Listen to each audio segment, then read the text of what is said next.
Hello guys! Welcome to my YouTube channel. Ito yung pinakaunang-unang video ko na nagpakita ako at nagsasalita ako ngayon. Meron ako i-cover ngayon. Magli-lechon ako sa bahay ng nakali kong kaibigan, si Aris. 5 minutes to drive from here in my home.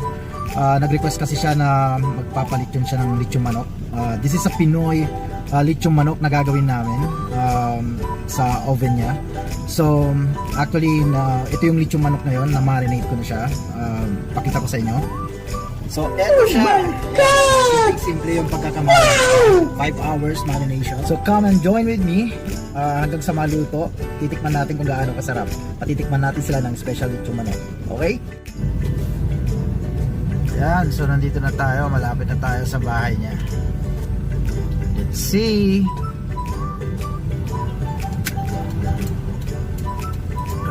Okay, saan kaya ako magpapark dito? Tabi natin. Wala yata tao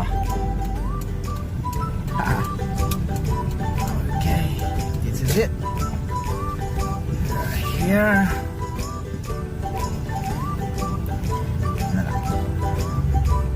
Park natin dito. Alright. Oh!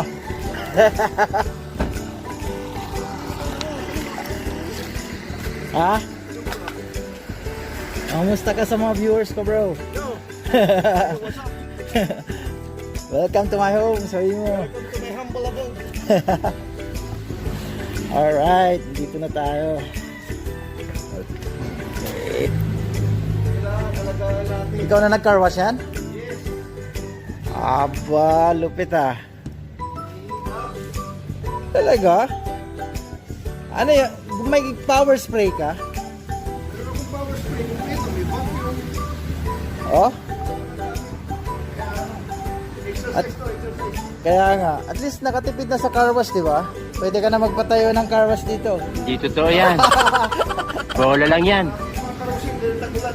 Talaga? Hindi naman ako lalabas ngayon, kaya... Ayos, ayos. Yung sasakyan ko, ang dumi. Nakakatamad magpa-car wash kasi, di ba, pag ilalabas mo, tapos putik-putik. Di ba dun sa amin, di ba, yung papasok? Maputik doon. Doon yung pinasok mo yung sasakyan mo doon.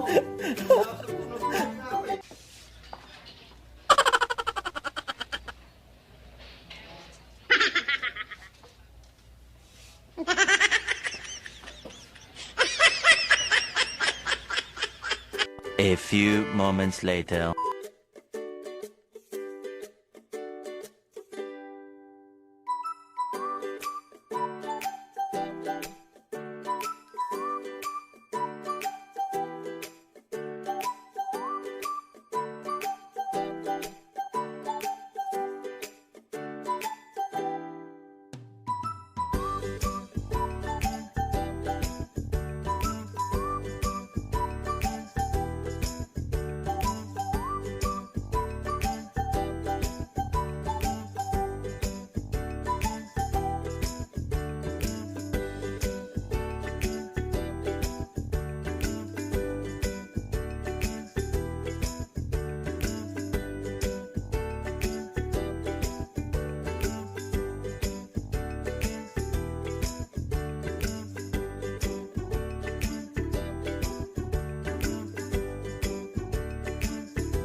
Gagawin ko rito, ito yung ilalagay ko sa ipapalaman natin sa tiyan ng manok.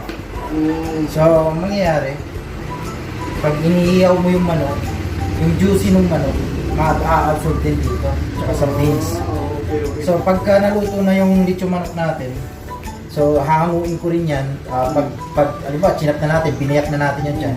Lalagay natin sa plate, pati rin itong beans na kinat ko, tapos lalagyan ko ng olive oil, tapos itong basil leaves, herbs, tapos mimix ko, so yun magiging side dish natin. Tapos may chicken na tayo, may lechon manok na tayo, tapos may side dish pa tayo.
A few moments later.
It's worth the wait.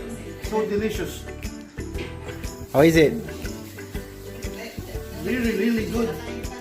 Ayos! Sarap. Quality chicken. Si Thea. Gusto na kumain ni Thea eh. Juicy ba? Juicy? Tapos, wala nandun yung ano. Parang yung juice niya nasa ilalim talaga. Sarap. Ayos. Yung manok.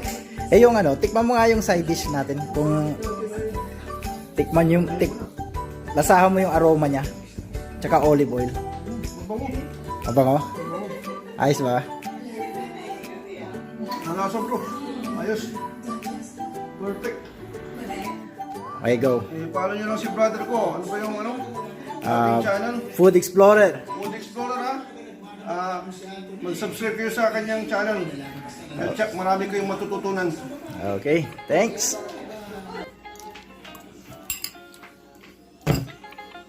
Okay, so abangan nyo pa yung mga susunod na mga videos ko. Paki-subscribe na lang dun sa YouTube channel ko, then paki-click yung bell button natin para at least ma-update kayo sa mga susunod pa mga videos na ipapakita ko sa inyo. At isasama ko kayo sa mga iba't ibang lugar na may mga masasarap din na mga ino-offer na food. And at the same time, bukod pa dun, ipagluluto ko kayo. I'm not a chef actually. Hindi po ako chef, hindi po ako tapos ng culinary, pero passion ko po ang pagluluto. Maaaring pwedeng sabihin na ako po isang kusinero. Okay? Hindi po ako eksperto. Wala pa akong certification into culinary arts. Pero pagdating naman po sa pagluluto, masasabi ko na hindi rin po tayo paiiwan. Okay? Sa mga ideas at saka sa mga diskarte kung paano magluto. Alright? So, abangan po ninyo ang aking mga susunod pa mga videos. So, stay tuned. Thank you.